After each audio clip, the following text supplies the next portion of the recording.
95% of our decisions are made by how you feel in the moment. And that is the problem. Do you feel like getting up? No. Do you feel like making that cold call? No, you don't. Do you feel like doing that third set of reps? No, you don't. We make decisions based on our feelings, and that is robbing you of joy and opportunity. So the core difference in people is, how do you produce certainty when the world isn't giving it to you? You go out and you try, in your case, you're 100,000 in debt and nothing's working. How do you keep yourself going? The way you did it, the way I did it, the way you're doing it, we may not have done it consciously, is we didn't change our potential, that was there. And it wasn't even taking more action. Taking more action with a belief it's not gonna work, it's not gonna change anything. We got results in our head that made us feel certain as if it had already happened. I need you to evaluate yourself and ask yourself the question, how are you wired? When you have a trial or a tribulation, how are you wired? When you hear the word no, does it break you? I'm wired differently. I get excited about no. I love no. I love it. It turns me on. No, Eric, I'll be back. I'll be back. I'll be stronger when I come back. If you get yourself in a state of certainty that this is gonna work, I'm gonna find a way, and if this doesn't work, I will make the way, then you tap a lot more potential. And when you're certain in your potential, you take massive action. When you take massive action, you really believe in something, you get great results. When you get great results, your brain goes, see, I told you I was a stud. I told you this thing would work out. Now you're even stronger. You tap more potential, take greater action, greater results. Sometimes you just have to move, do something, learn something new. Write down what you need to do in order to make a better life for yourself. And be brave enough to do those things. When you go out there, I need you to have that dog.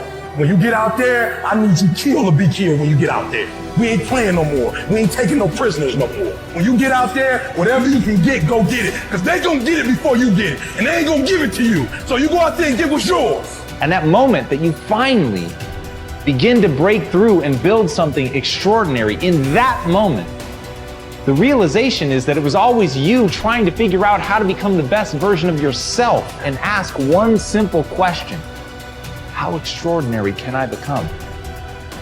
What am I capable of? What are my limits? How far can I push myself in this time that I have on this earth? Exactly how much of my potential can I wring out of myself? How much can I become capable of? How far can I push myself? What can I build? How can I change this world? But all by doing one simple thing: pushing myself to get better every day. And as Napoleon Hill said, strength and growth come only through continuous effort and struggle. One of my first mentors said that we're the only creature on the planet that's totally disoriented in our environment. He said all the other little creatures are completely at home in their environment, but they operate with instinct. You see, it's perfect. We have been gifted with higher faculties. We have the ability to create our own environment, but we've got to understand ourselves. We don't have a soul, we are a soul. We are living in a physical body corresponding with the material universe. Now we have to understand this, and if we don't understand it, we're not going to make it. And we've got to understand, like I can look at your body, I can tell you all kinds of things about you.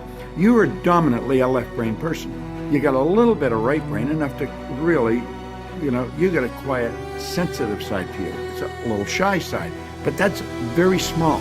So it's not many people would see it.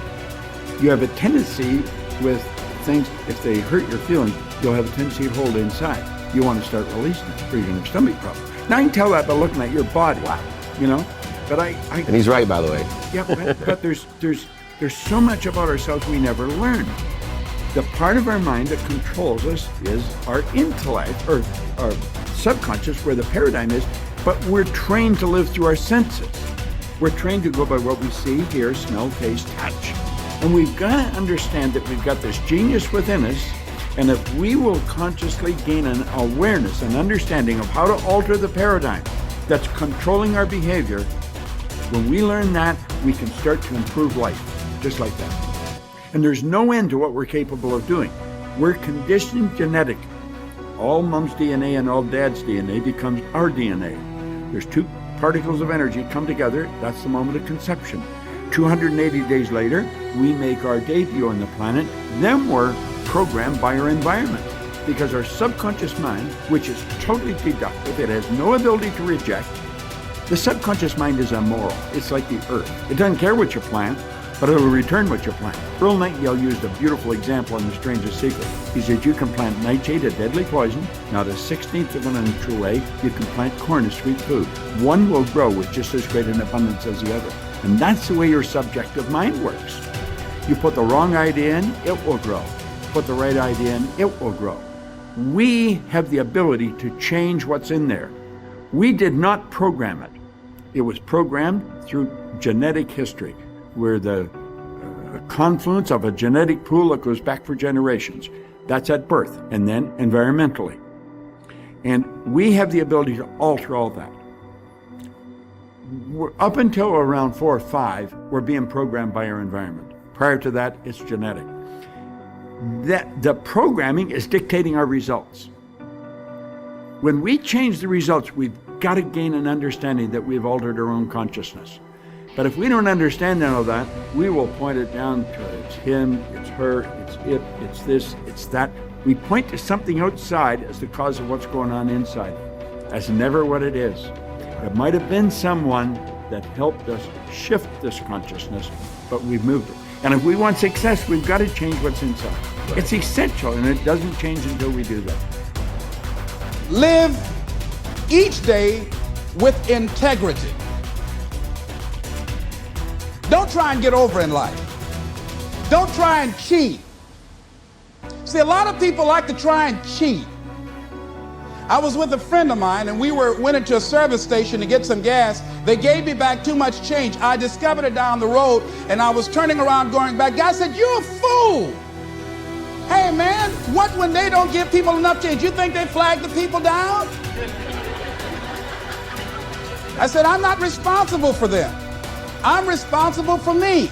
I went back and I told the guy, "Excuse me, sir, you gave me a $20 bill too much." I gave it to the guy just took it and walked away, didn't say thank you. The guy in the car laughed, said, "I told you, you fool." I'd have kept that. I said, I'm not responsible for his attitude. I don't care, knowing that he would not say thank you, I would still give it back to him. Because my image of myself says, hey, you don't take something that doesn't belong to you. That's the way my mother raised me. Don't try and cheat. Say, well, you know, this little bit won't count. Everything counts. A friend of mine was on welfare after going through a bad experience.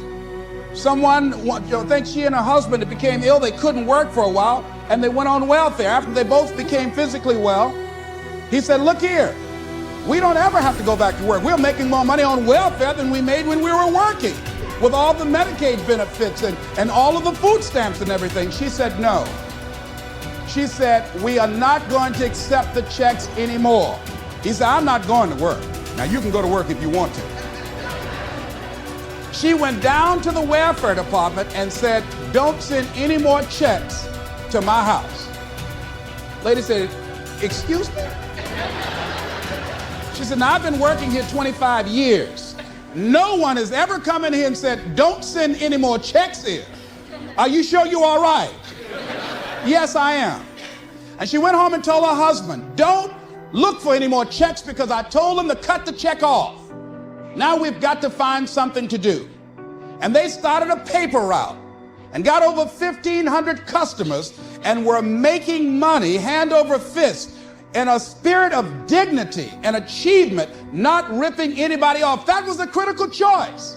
She could have very easily said, well, everybody else is doing it, why don't I do it? But she decided not to follow the crowd. I like what Whitaker said, what you think about me is none of my spiritual business.